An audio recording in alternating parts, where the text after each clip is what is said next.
Good Sunday evening. Welcome to episode 141 of Folks Talking Sports.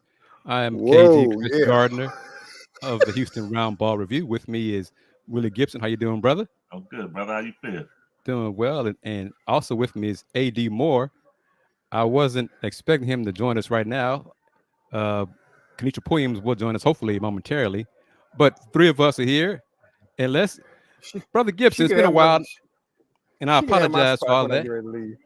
you know, uh, but just dealing with stuff and business and things going slow and people saying no and all that kind of stuff. So, but here we are. Yeah. Have All to good. have to launch the logo, new logo launch, new merch launch, and as she is accustomed, as customary for her support, Miss Wanda came through and was the first person to make a purchase of got a new hoodie with the new logo. She did that on Friday, I think Thursday or Friday. So she come through. Need to clone her, and Steve Saxenian. We do that, then me and Willie and AD will be straight for life. We can clone them and have that support coming through. Uh, Big Thrillo, how you doing? Thrillo is in Oh, Chicago, I think. I think that's where he is now. I think that's right, if I remember correctly.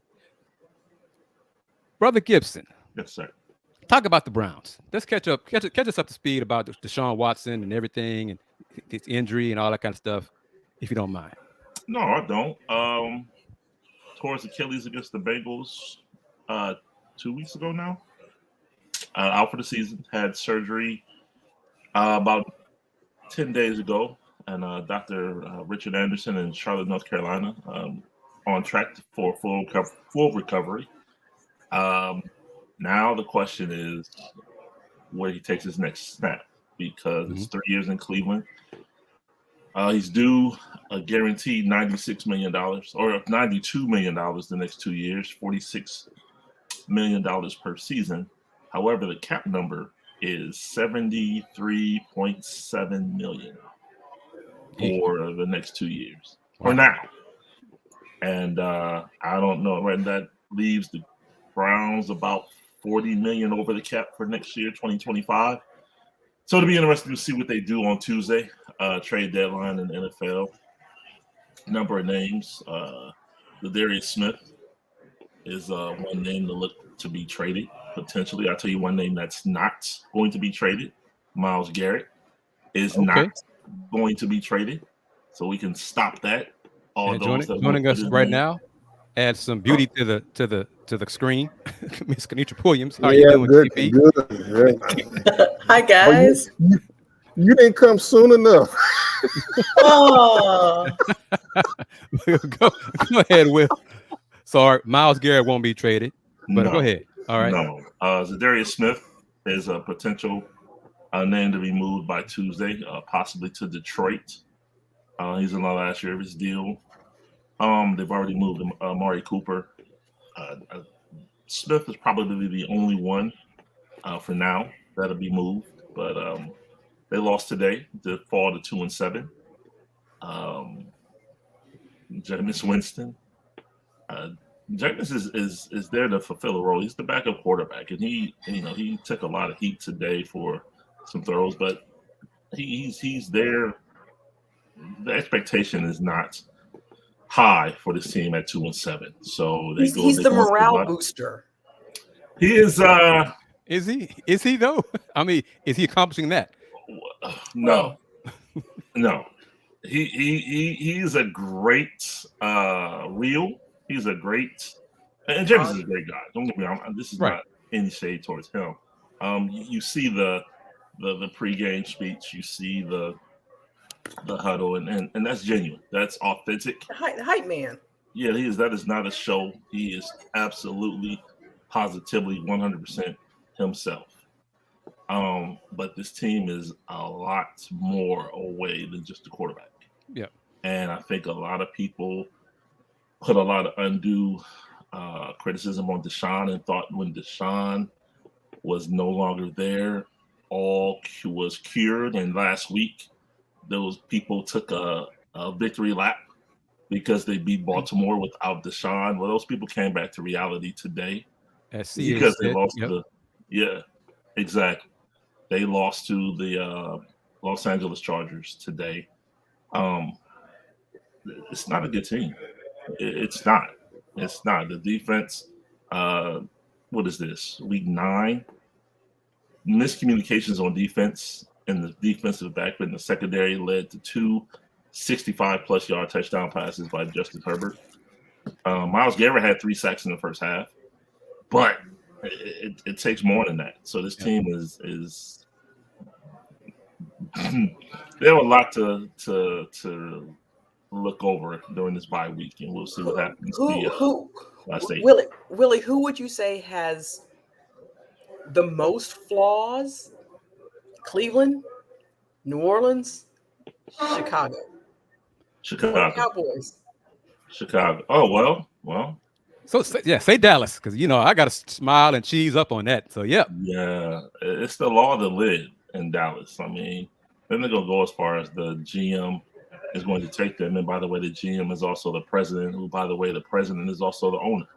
So that's that. So. But Willie, before we get to AD, about to talk about Texans. Katrina, define flaws. Define flaws, because I'm trying to figure out all the teams. I mean, issues? Other than the Kansas City, other than the Kansas City Chiefs, other than the Kansas City Chiefs, everybody in the league got some flaws and issues. Some folks just got more issues than others. That was my question. Who has the most to fix?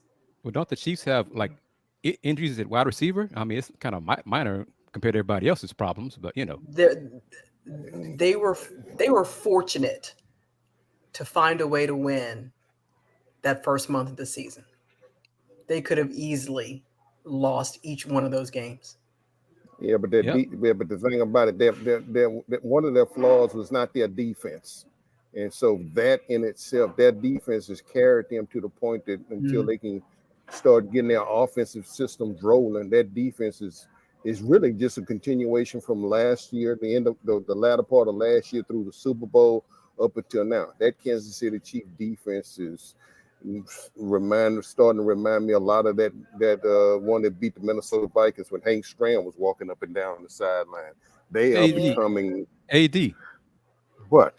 Fix the Texans' offensive line problems. I thought they were fixed at one point. I'm serious, I really did. I really thought that the Texans' offensive line issues were starting to come into focus. Then they had some injuries really right after that first week. After that first week, the Texans started having injuries. You had Juice Shrugs went out. Then Kenyon Green had issues right after that first week. And really, and not making excuses, I'm just telling it is, those guys in between Shaq Mason and being the only dominant offensive lineman that had consistently since last year, because Laramie Thompson had issues with the ankle and everything, and even Titus has even been out with some lower body issues. So this thing has just been a hodgepodge of just issues, and really you got a quarterback, and Willie and I know we've talked about this young man. He's ready. He can still go, but the thing about it, he needs help right now. And the bottom line is everybody has a year's worth of film on him now. And I think Bobby Slowick has to turn around and he's got to start doing some things different. If not, I'm going to challenge him, and I'm also going to challenge the Texans quality control, because there's some certain plays they run, and I wish the hell they would just go ahead and lock them away, because I've been seeing some plays running. I'm going like, damn, do not run those plays again. I mean, and now that you don't have your number one receiver, at the beginning of the year, he was on an all-pro level, Nico Collins. Right. Stephon Diggs is gone, and he's finished. So Tank is still learning a lot of things about the NFL. And I think between Diggs and Nico, they were helping him, really giving him cover to really expand and explore. But now you have a situation now that Mechie and Xavier Hutchinson, these guys got to step up. And I think what you saw last week was the fact that not being that familiar with CJ and his growing pains right now. and there's growing pains all the way around. And really, guys, if you and really might have mentioned it at the beginning of the year, I've stated I'll say this is going to be interesting how this team's going to respond when adversity hits them. I stated that at the beginning of the year because I want to see, because last year nobody expected the Texans to be anywhere. Right. Really, they did. And so now where we are now, this is now I want to see a professional football team. Now I want to see maturity and maturation. And really what we're seeing now are growing pains. The Texans are fortunate to be, hey, they're only 6-3. I never said that they were going to go undefeated this year. I never said that. I picked them at 11-6. So, but the game, the one butt kicking they got was in Minnesota. To me, they should have beat. They had the opportunity to beat Green Bay, and they darn sure had the opportunity to beat Aaron Rodgers. Now, that's it in a nutshell. KP, you have something you want to toss in there? What are you gonna say? Well, no, like, did you write down when last time we were all together? Did you write down like our predictions on Texans wins? I did not. Because I'm trying to remember. Like I know AD was 11-6, like he said. What did you got the same thing? You did 10-7, 11-6. I think I said 10. Yeah. Y'all were, I think you were one lower than AD. Yeah. Yeah, right in there. Okay. Yeah. It's just, it's like, okay, every team, injury is part of the game. We get it. But it's like, okay, strategically, trade deadline, what you going to do? Are you going to make some moves? Are you going to tough it out? Are you going? Well, I was about to ask Willy Gibson, did they have any more receivers in Cleveland? Yeah. But no, really, if there are some good, obviously there are plenty more receivers out there than good offensive linemen, and nobody's about to give. You'll see folks give up on a receiver, some guy who just not going to work out with them, as opposed to giving up a quality offensive lineman. People aren't giving up quality offensive linemen, and especially if they know it's going to help the Houston Texans. Look here, let's put it like this. That's like that favorite uncle that comes to the family cookout, and then after 5 minutes he's been there. Y'all wish the hell he's gone. Go back home. Without fixing him a plate to go. Yeah. Oh hell no, we ain't giving him nothing. Willie, back to Thurlow's question: will the Browns GM make the? AB is safe. Andrew Berry's fine. And the popular opinion is they go back to the DeShaun contract, which owner Jimmy Haslam guaranteed, not Andrew Berry. So. Billionaire says give him $230 million, you give him $230 million. How about Mr. Chubb? How's he doing? I'm sorry? Mr. Chubb. Nick is fine. Third game back. His carries are there, kind of even still a bit of a pitch count. More and more carries, few more carries this week, but traumatic, and I use that word literally, traumatic left knee injury. Man, he's coming back slow, but he's fine. And folks who are watching on Facebook and YouTube, we're gonna talk Rockets too. We can talk about Rockets, the Jekyll and Hyde Rockets through these first 6 games. They played. How did the Rockets lose a game? How did the Rockets lose a game and Steph was sitting on the bench? How does that happen? Well, salute to the Warriors because they've won without Steph so far this season. Because of Buddy Hield, Jonathan Kuminga, different guys have stepped up. But I did a Rocket show Friday. Thrillo was part of that conversation. The fans were not so much the Rocket fans who were part of my show. Because after the win on Thursday in Dallas, some colleagues were like, "Oh, that was a statement win by the Rockets." I'm like, "The hell it was 5 games into a season." But anyway, it was a win. It was a win, and I asked the fans. If you would be disappointed, how disappointed would you be on a scale of 1 to 10 if the Rockets would lose Saturday to the Steph-less Warriors? And Thrillo said to a man, he said 10, flat out 10. I'm tired of losing to the Warriors. I'm tired of losing to Steph not there, Clay not there. The Rockets need to win. Well, they did win. They lost overtime, but they came back. They were down 31 points in the first half. to the Steph Curry-less Warriors, down 28 at halftime, but they came back to force overtime because of Tari Eason and Jabari Smith and Amin Thompson. And then Jabari said locker room after the game, man, I was tired. I didn't have anything left for overtime. And Rockets made one shot in OT out of 12 attempts. And the Warriors said, thank you very much. We're going to take this dub. And the Warriors, after the game, in the locker room, coming down the hall, they were happy as hell. Like they beat somebody. So this is a rivalry. Tari Eason said it to us. I don't like the Warriors. I just don't. I don't like the Warriors. But based on the reaction from the Warriors players, the feeling is mutual.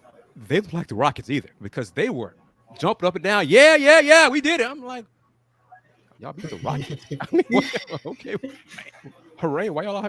But that's what in November. Yeah. Willy Gibson, the team, the NBA team you're covering is the best team out of this foursome. So your thoughts on how the Cavs are doing? Great. Kenny Atkinson has unlocked the offense. J.D. Bickerstaff was a defensive-minded coach. He's a coach. He got them as far as he could have gotten them. And bless him for having defense in Detroit. Bless him. They're doing a much better job. They are. But Kenny Atkinson has the offensive prowess that this team needed. And Donovan Mitchell is going to do what Donovan Mitchell does. But the key has been Evan Mobley. Evan Mobley's offense has been, he's shooting threes, number one. He's bringing the ball up the court at 7 feet, number two. And he goes 10 deep, consistently 10 deep.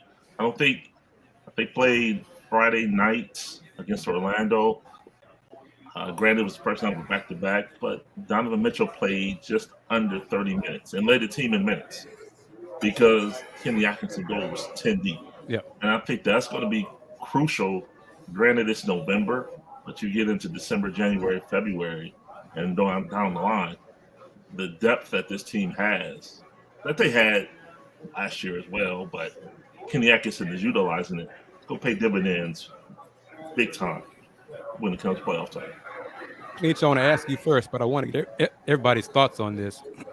I know Anthony Edwards' answer to the question. He was asking post-game in the locker room about it. But Anthony Edwards, in my opinion, is taking too many threes. KP, what do you think? Do you agree with me or do you agree with Anthony Edwards? 13 a game is too many for Anthony Edwards. It's his team now. He didn't have to share the ball. Why shouldn't he? Shooter's gonna shoot. Well, he's not a shooter. In his mind, he's a scorer, but he's not a shooter. You gotta. I didn't say he was Steph Curry shooter. He gonna shoot. And that's the thing. The game has changed. It's no longer too much. It's no longer the dunks unless it's a breakaway. It's about how many threes can we jack in a game. And Will, what you say, Will? Yeah. Is that too many threes for him? Yes. As Kenitra said, who's going to tell him no? Chris Finch? No. Rudy Gobert? No. Rudy needs to stop running from Russ, but that's a little story.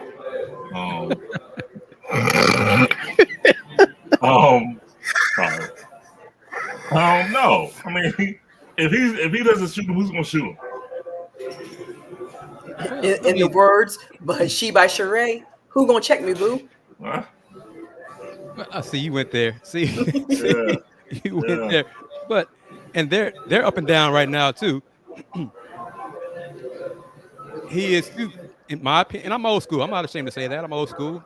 Y'all know it. Thrillo knows it. Space A knows it. CA knows it. I'm old school. When you were as athletic as he is, get to the paint, get free throws, get some dunks.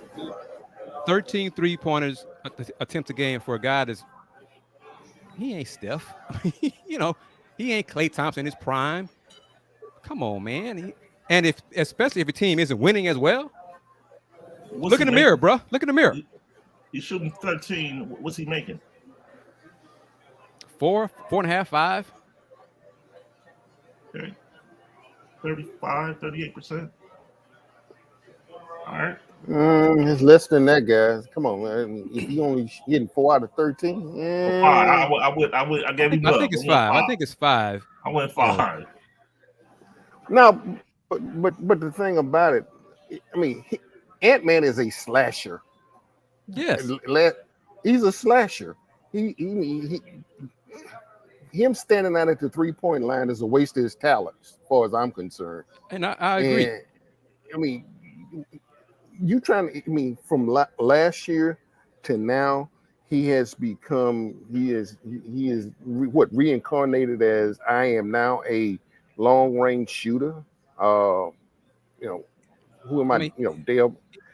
He's a streak shooter, and for the most part, if I'm the opponent, I'm like, go ahead, man. Yeah, you know, you standing out there jacking up threes. That's good. That means no fouls on my big man, no free throws. Hey, go ahead, jack him up. That's he's averaging 28. Do you? He's averaging 28.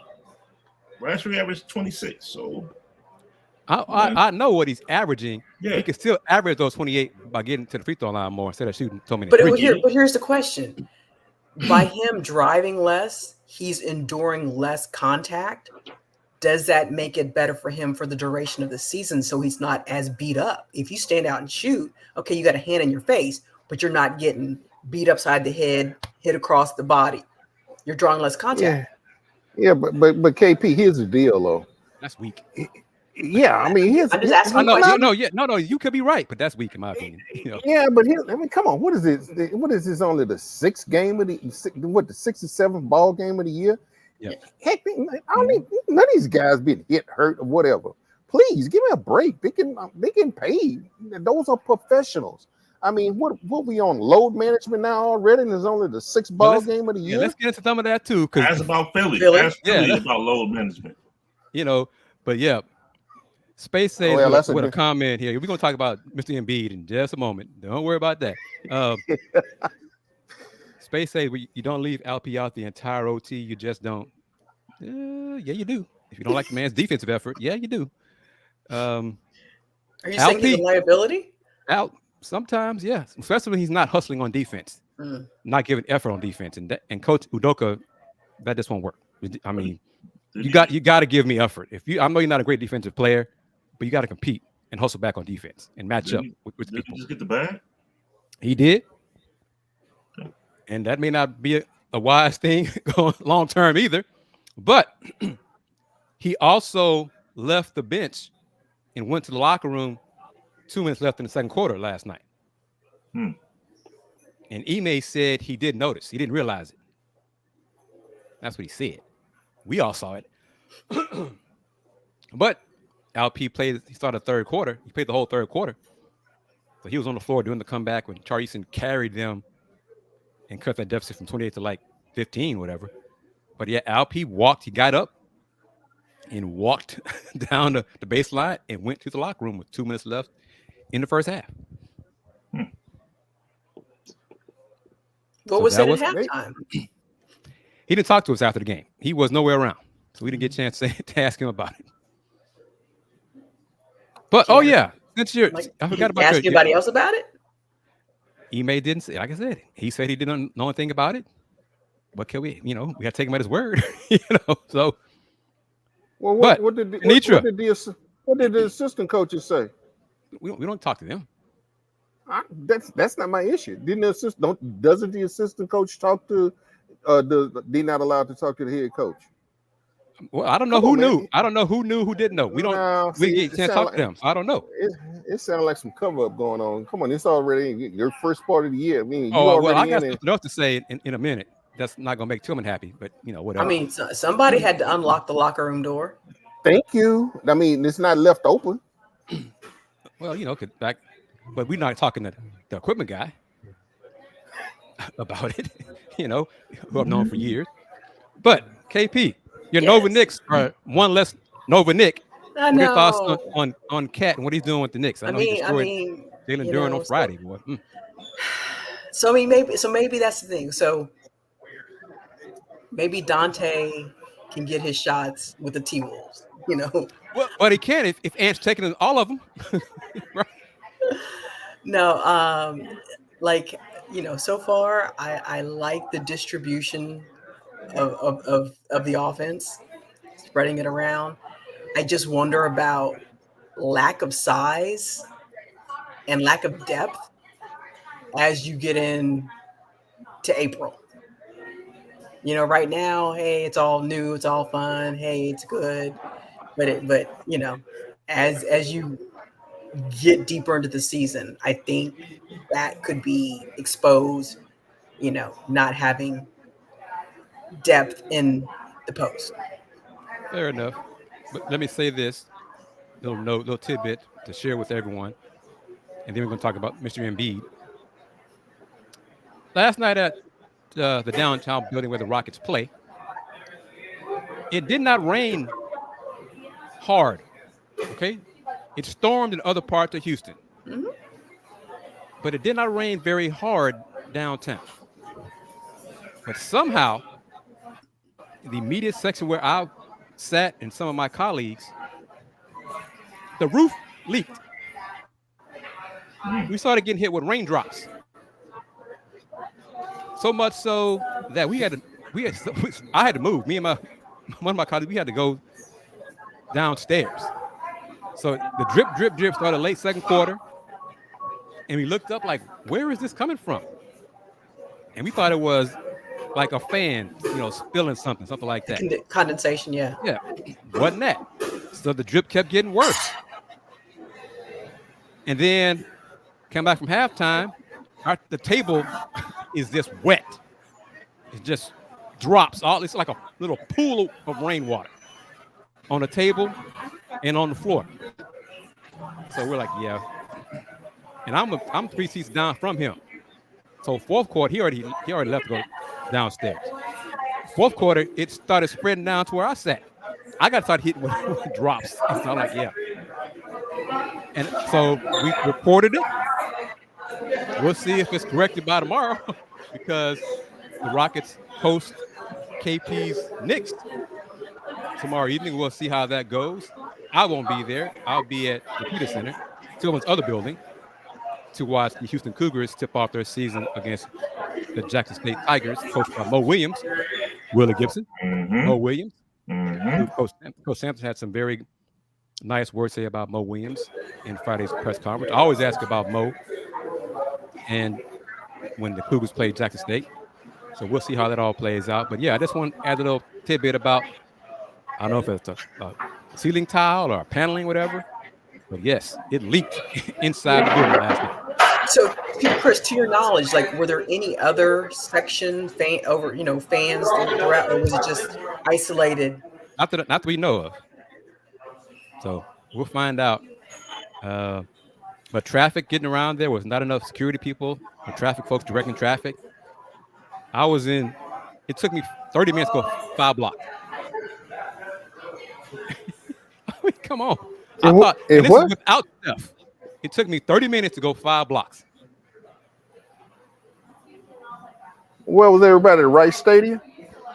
I don't know what was going on. If Dynamo, I don't know if there's a concert going on downtown or if it all let out because it wasn't from TD ECU where the Cougs played and beat Kansas State. 17th ranked Kansas State team. First win over a top 25 team in a few years. Good win. But good win. What was the attendance? Announced like 23,000 with the rain and everything. That's yeah. No, I just saw like the crowd. Yeah, it wasn't the wide shot, opening. I'm like, ooh. Yeah, it wasn't good. But thank you to the K-State fans who made the trip. Yeah, they traveled. So thank you.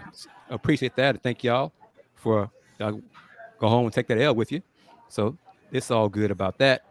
Corey Miller. Willy Gibson, your thoughts on what the Buckeyes did over Penn State? Let's see. James Franklin. What's wrong, AD? What's wrong, I'm going to say some things. I'm not going to say it, but I'm not going to say it about James Franklin.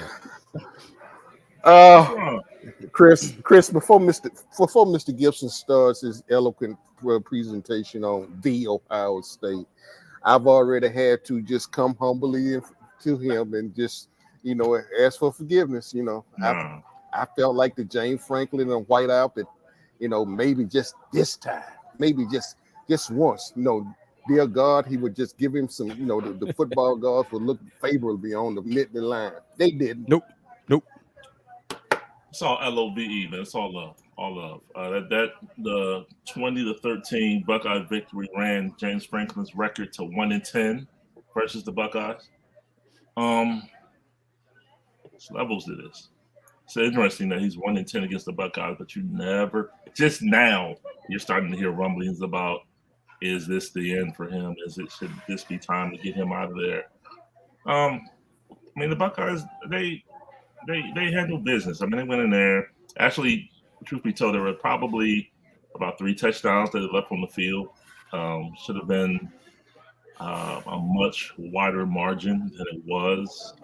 Will Howard fumbled through the end zone. There was a pass where he threw Carnell Tate wide open. That was out of bounds. That would have been a touchdown.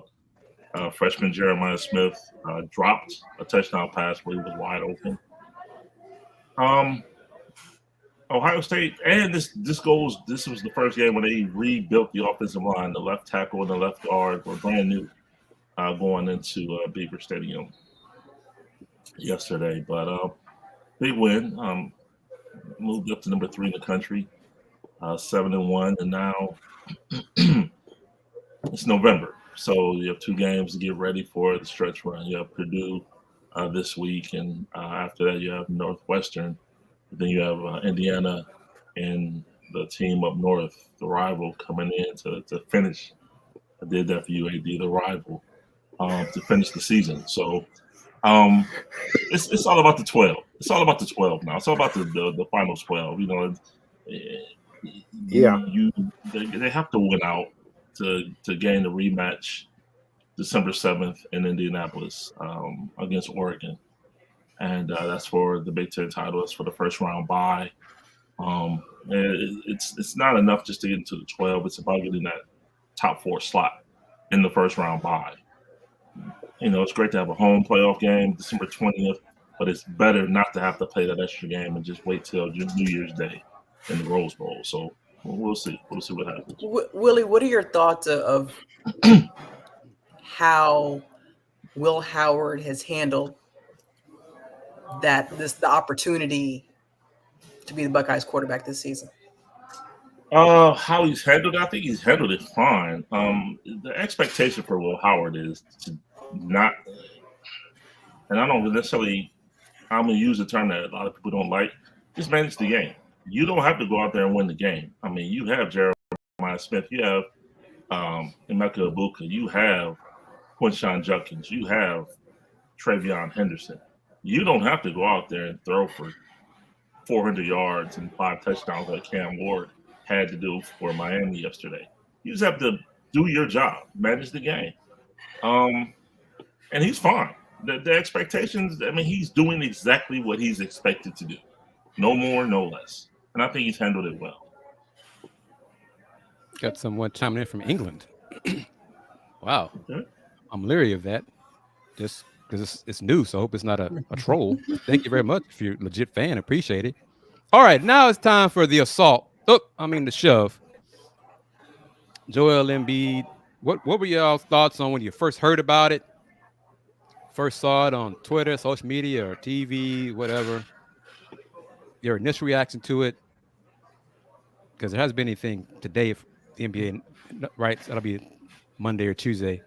But what are your thoughts on it?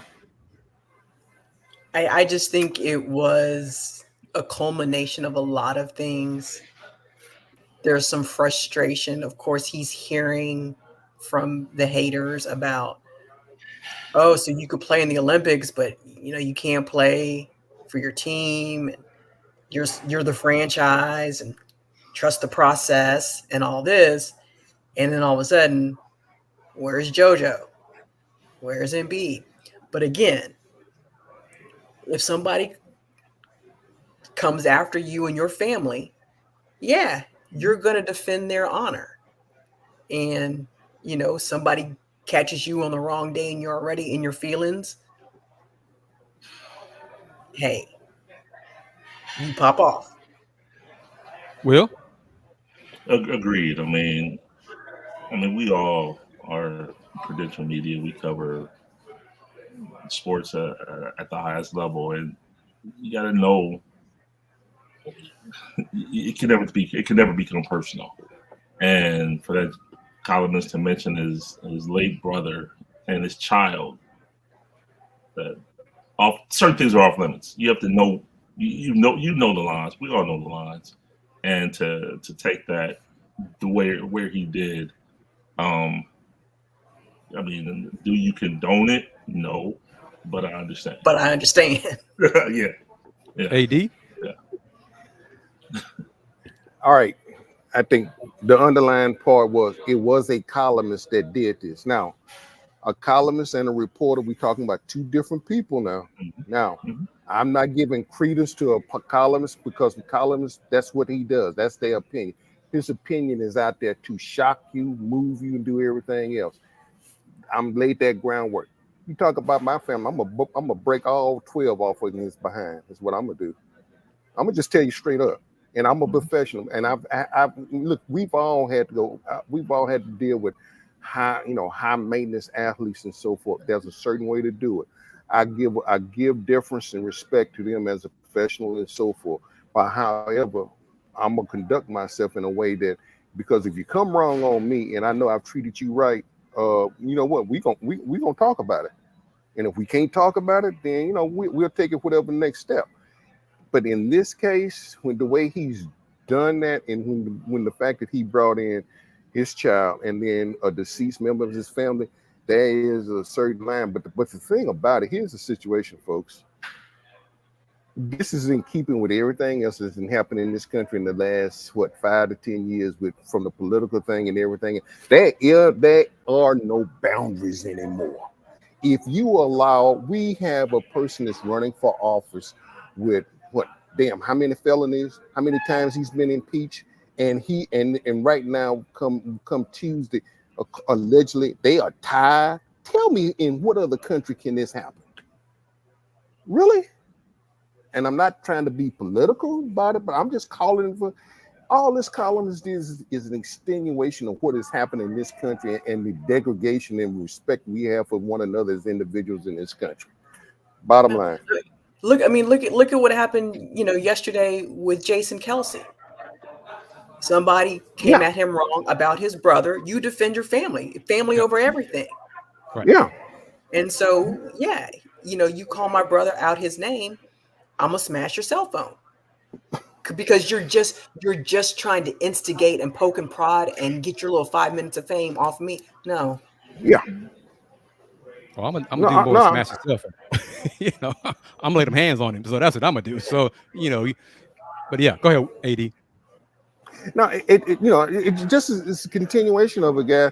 I mean, there's a athlete that's now on the NFL Network. I'm not gonna call his name, and this is an incident that happened when he was still at a certain team. And we as media personnel, we can get full of ourselves.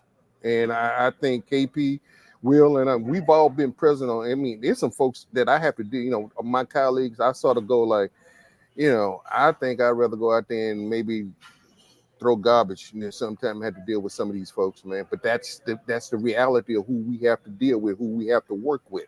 Mm-hmm. Situation happened in the locker room. Guy stands behind and yells out at him, like he's not an individual, and would he do so and so? And guy said no. And then a few minutes later, he's just standing there, and hey, and he finally yelled back, and he more firm this time. I told you, I think that train has left the station, and knowing the situation, and it was getting tense in that locker room, and I basically sort of broke the ice and asked him in a different way. But then, if you got high maintenance folks, I'm not gonna swallow my dignity to deal with you. But there's a certain way. And then once and I approached him in a different way. When he got through and shout, I couldn't get the guy to shut up after the game. But there's a way. I mean, there's a way in any of us, because all the bottom line is Will, KP, KG, all of it. If we approach this with respect, and to me, that's the bottom line. This is going across the board. we want to approach it in respect, but guess what? There's a degradation of humanity in way in this country, and way we approach each other now, and people just don't give a damn. They really don't. They just don't. And when you got that type of a degradation of what we want to do to people personality, and really don't give a flip one way or another, they just don't.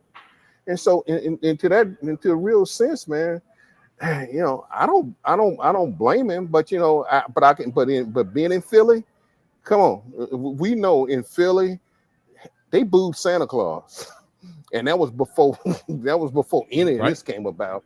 So, I mean, you know, I remember the late Harold Gordon Tillman had a you know, a lot of, you know, KP and Will don't know, but he was one of the first elected black judges in this city. You know, did a radio talk show. And he had a saying, go, consider the source. That, you know, and he was a thespian, an actor, and a lawyer, you know. But, you know, he had a way of telling callers, consider the source. And when you consider the source, then you can see where a lot of this has enumerated and just sort of like volcanic eruption has come from. Look at the sources. And let me say this. Part of what the writer wrote, you know, yeah, he brought in Joel's deceased brother and Joel's son.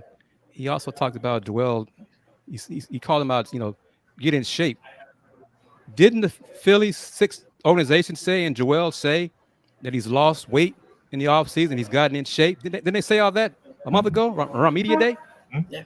He's not sitting out because he's overweight. He's not playing because they're trying to get his knee right. Mm-hmm.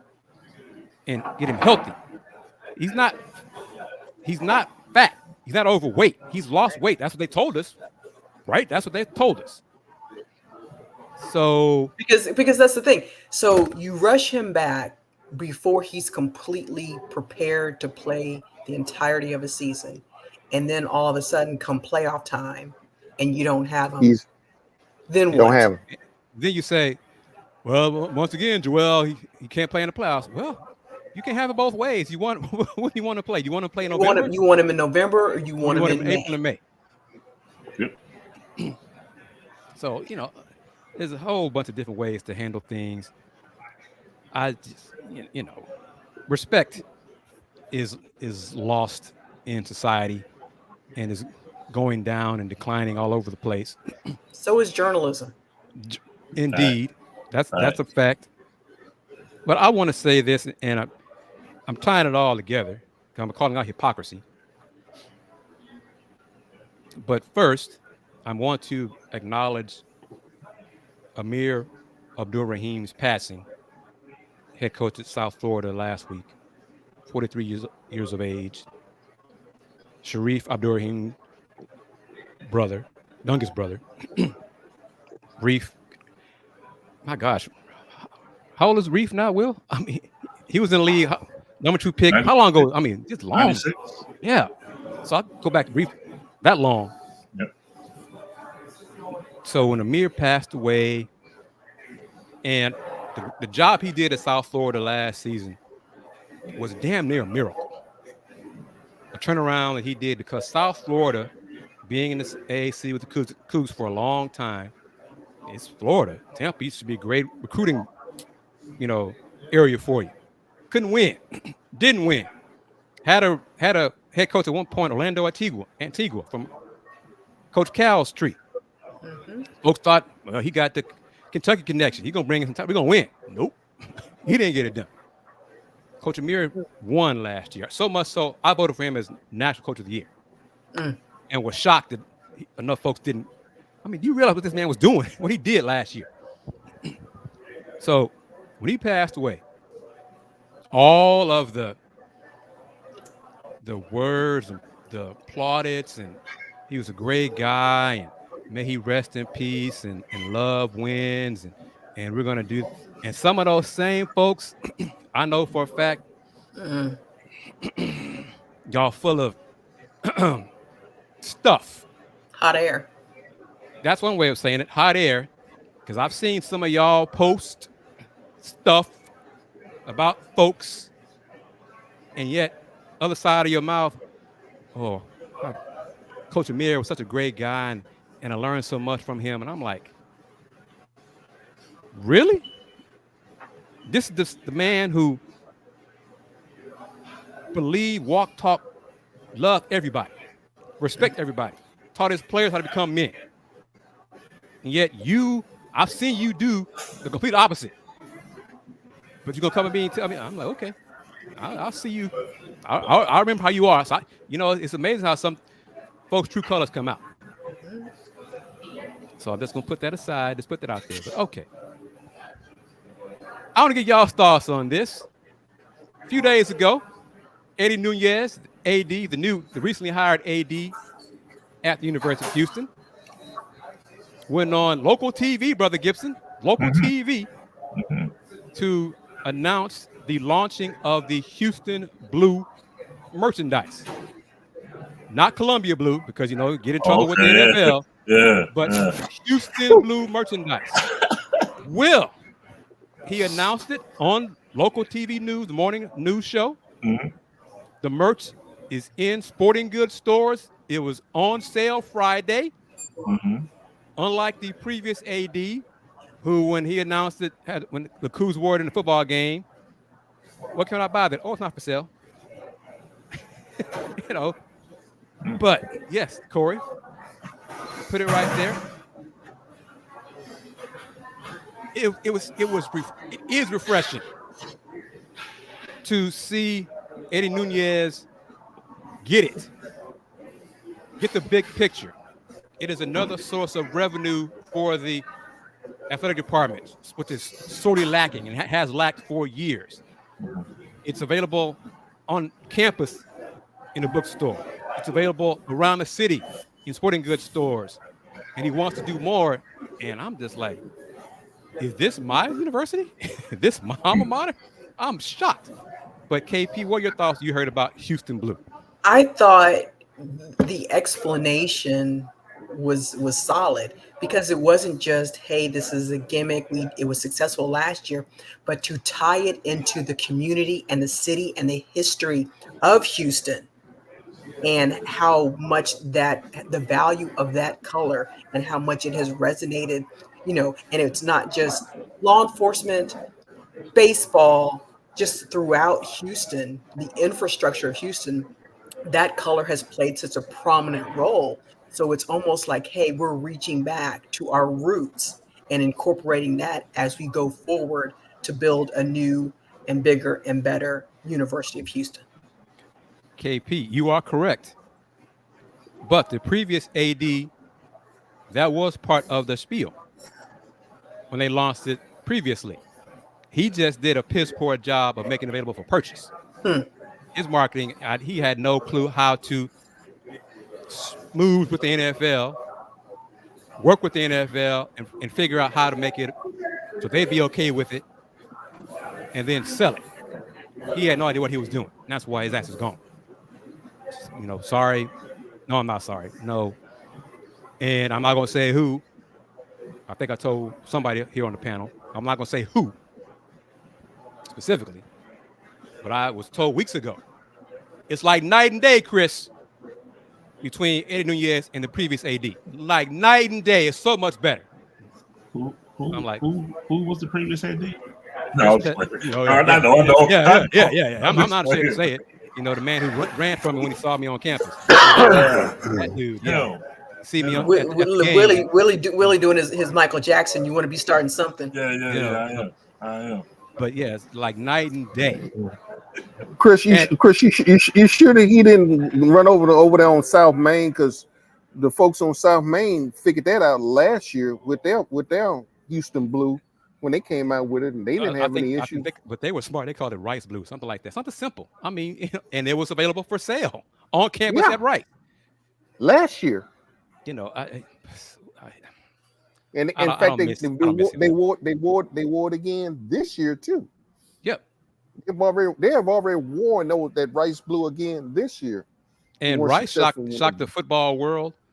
Their new head coach, they fired Coach Bloomgren, good guy, but you got to win.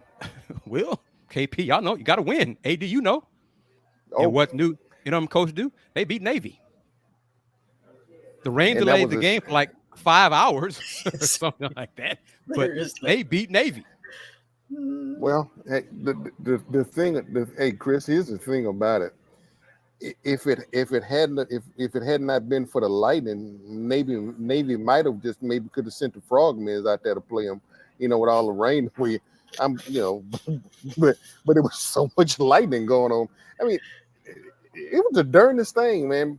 I think only people that was left in the stadium were the equipment people and the folks that were cleaning the stadium.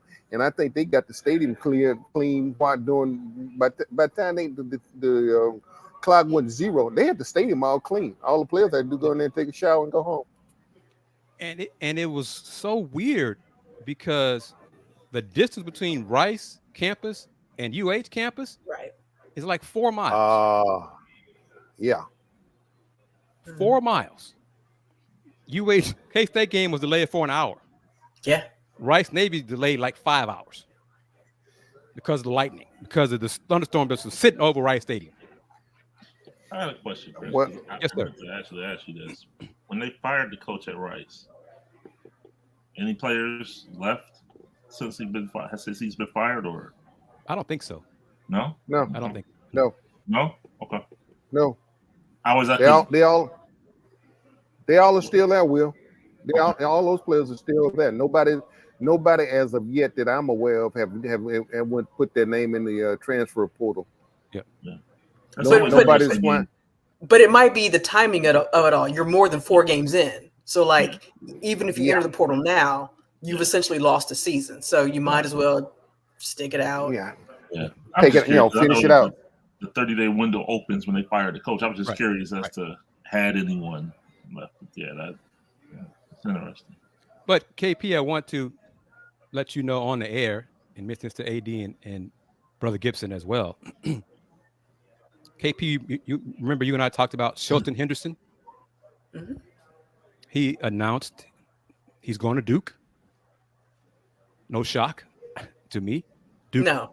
I found out a little while ago that Duke was his dream school. Oh, yeah. And there are plenty of ties on the Duke staff with Shelton High School, John Lucas program, all that stuff. There's no shock. But I say all that to say, a month or so ago, or 6 weeks ago, maybe 2 months now, when Isaiah Harwell, the 5-star choice, committed to the Coogs, some alums are like, what does this mean for Shelton? What does this mean for Shelton? Blah, blah, blah, blah.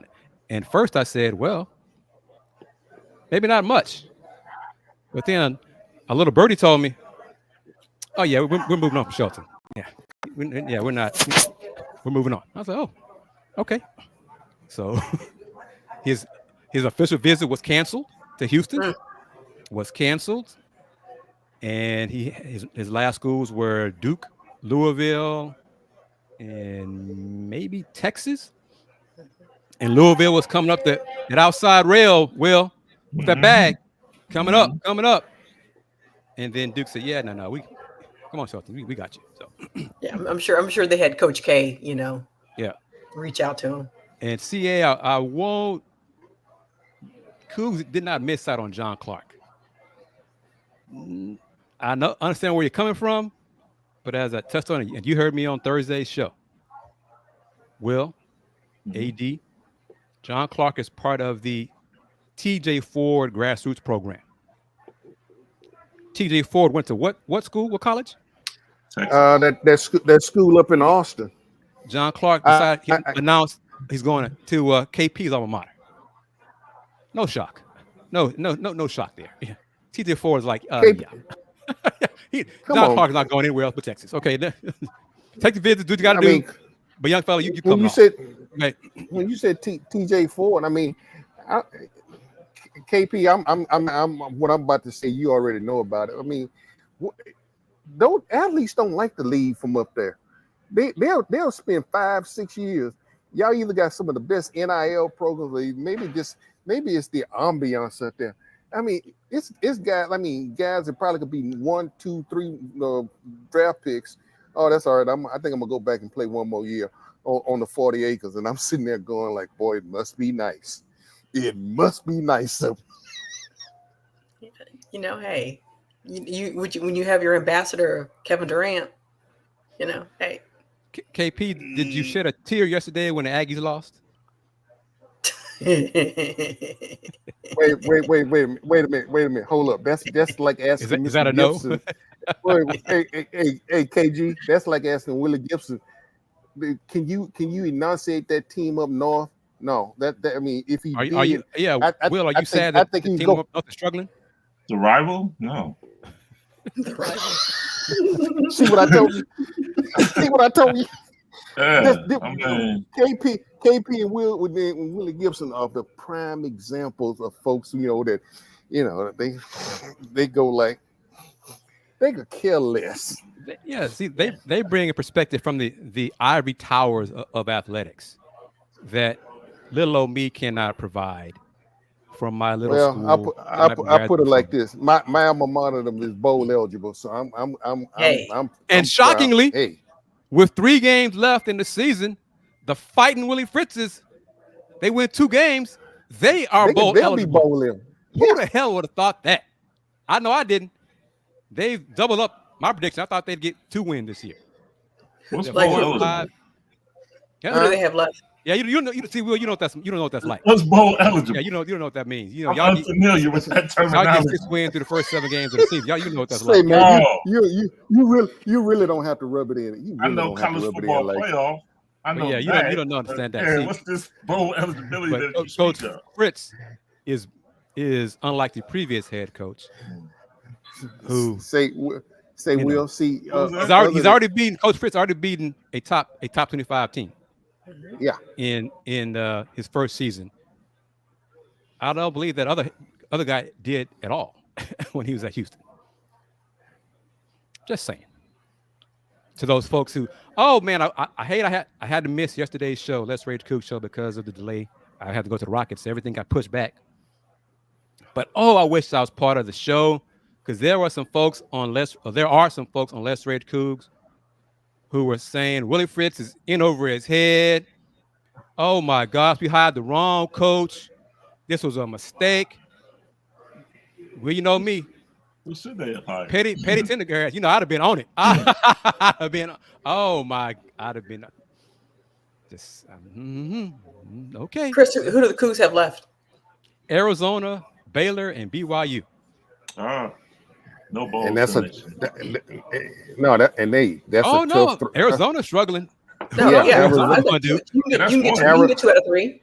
That's one. Arizona is winnable. But Baylor's turned things around, because earlier this season, we thought David Randall was in trouble again, and he's right of the ship. So is that game in Waco, or is that game here? That is the game here in Houston, the senior day for the Cougs, and that is a game that they'll wear the Houston blue. Okay. Yeah. And hopefully that'll be a sold out crowd, and not of green. Don't hold your breath. Don't hold your breath on that one. Don't hold your breath on that one. Oh, I'm not. I mean, I know better. But at some point, my fellow alums will realize, it's time we support our football team and go to the games to see our team rather than waiting for who they're playing. At some point, it might happen after I die, but at some point it's going to happen. And when it happens, you don't have to worry about whether the game is a sellout. It's going to be just, it's expected. At some point. Oh, Chris, can I, KP, I got a quick question for you though. Has sanity came back to the 40 acres after Georgia came through there? After it looked like, Sherman marched through Georgia the way they made him manhandle the Texas offensive line. Humility, yes, definitely. I mean, and especially the way they struggled to put away Vandy. Yeah. See, that's why I respect KP, okay? Because there are far too many burnt orange people who are not humble. who have no humility, who they see things through their burnt orange colored glasses, in spite of reality staring them in the face. No, they. you got Florida coming up this week, which is Florida. They were competitive. They were more competitive against Georgia than maybe Texas was. But we'll see what happens. Florida without their quarterback, so without their top two quarterbacks. So we'll see what happens 11 a.m. on Saturday. But definitely the game that is circled is that game at College Station. Yep. And I'll bring this up as we wrap it up here. I said, last week's show, I was not certain that the Cougs had turned the corner. Okay. And I was waiting for them to see what they do against K-State. Well, they beat Kansas State. Defense played well. And they're off. They got a bye week. They got 2 bye weeks this season. Mm-hmm. And the next game is Friday in Tucson, 9:15 kickoff. The defense has not played well on the road, except for Oklahoma. So we'll see what they do.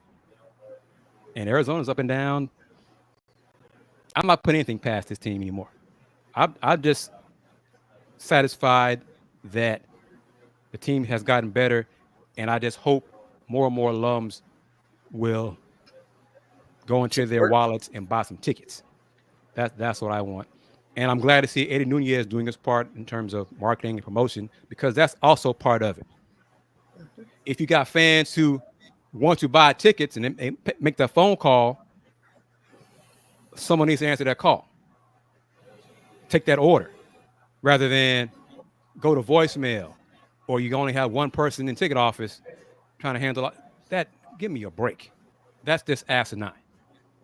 If you want to be a big time athletic program, you need to act like it in a lot of ways.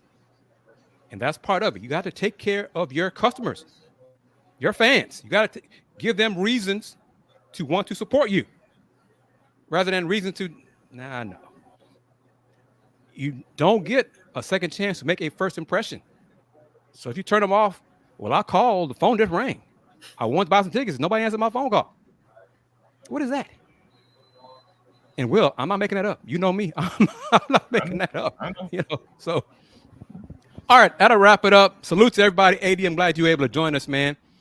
I appreciate it. I mean, Sunday. I appreciate. Yeah, I'm bringing up the rear since I got Mr. Gibson and and KP. I got both of these from both of them graduate these illustrious universities. So, I mean, I'm just humble. Just I'm just honored that they decided to join us. To share their insight with us. I appreciate it. I just went to a little school. I appreciate. But Will, I will give you a call next week though. We gonna follow. I'm gonna follow up on that. You and I, okay? Absolutely. Please. KP, last thing. Rockets, Knicks. Make a prediction. Knicks. Are going she was gonna say something else. Are going to lose? What? No. What? No. Is it going to be close? Define close. Double digit? You tell me. You give me a score.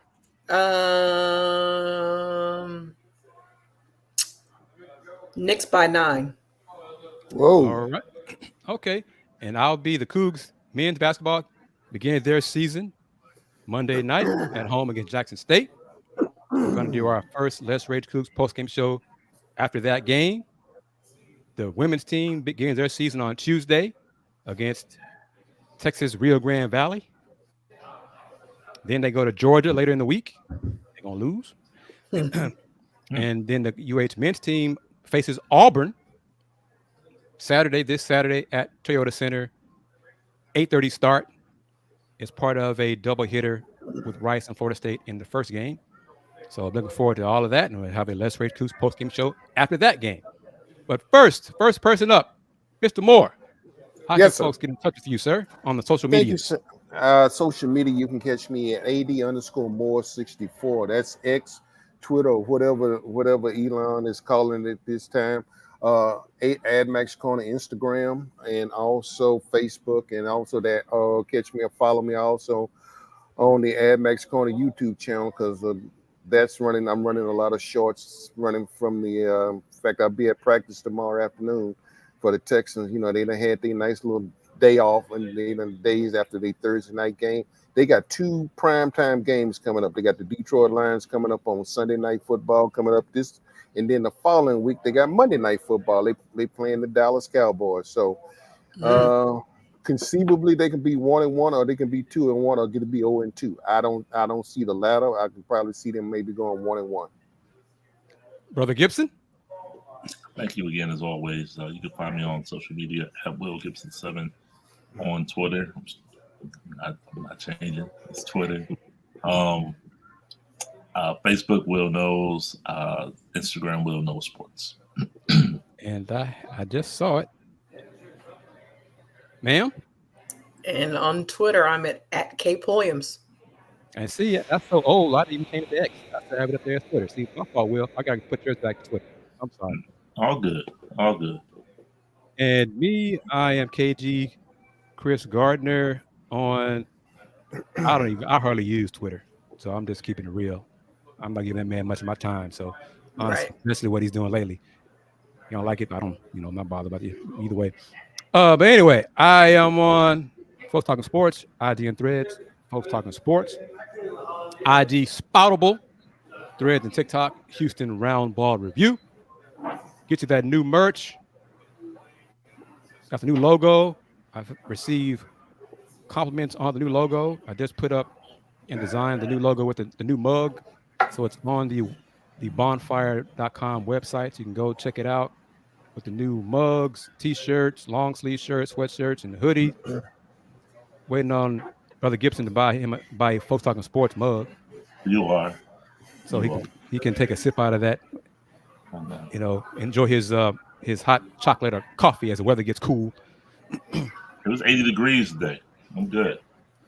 In Ohio in November. I pulled at some point it'll get cool in Ohio. At some point. Much cooler there than here. Yeah. But as always, thank you very much, everyone, for taking time to share your insight with us on this edition of Folks Talking Sports. Next Sunday, you said Texas have Sunday night game next Sunday, AD? Yeah, so I will be doing the recap. Let's see, 7:30, probably about 11. Probably be the Texans post game recap against the Detroit Lions. Probably be on there about 11 after I get through doing all that and cutting up everything. Hopefully, I try to be pushing about 11 at best. Will, you said the Browns are off. Got a bye week, right? Bye week. Okay, so let's KP. I know it's probably going to be too early for you, but let's see AD and Brother Gibson. Can we do, because we did AD was able to join us from the stadium before the game. Let's try to do that again next Sunday. How about that? No worries. But about what time? Yeah, because the game. It's up to you. So yeah. No, yeah, I can. I'm that because if you do it around about this time, yeah, I'm not bad. I'm good. No, game's at 7, right? Game's at what? 7:15, 7:20. Game is 7:15. Kick it 7. Okay, so what time do you get to the stadium? Oh, I do. Probably 4 or 5. So we'll work on the time, but before the game, like okay, half like hour we done before the game. Yeah, that work for you, Will? That works. Yep. Okay, appreciate that, and we might have a young lady from Houston, University of Houston, joining us to share her insight, trying to get her in this mix as well. One of my mentees to join the flow. I really want her to hook up a KP so she can learn from a queen of sports. So we'll put that together as well. That's in my plans also. Yep. So everyone, thank you again for taking time out. Hope you enjoyed it. And y'all know Go vote if you haven't. Yep, go vote. Get in line, stand in line. I'm working the election all day. Starting my job starts at 5:30, 5 o'clock, and I'll be done when they say I'm done. Could be 9 o'clock or whatever. Hey, when I got off the plane from Green Bay from last week, when the first day of early voting, I came straight from the airport, went got in line and got mine out the way because I didn't want to hear this noise. It's supposed to be 80% chance of rain here. Tuesday? Yeah. So yeah, I'm a technician, so I'm got to drive around, make sure everything's working. But that's all right. But just go vote, do your duty, and don't sit there and tell me my vote don't count. All right. If you think that way, it doesn't count if you don't vote. Exactly. That's it right there. So, all right, everybody. Y'all know it. Since 1994, the Houston Roundball Review. Local name, global perspective. Everyone, take care. Peace. Deuces.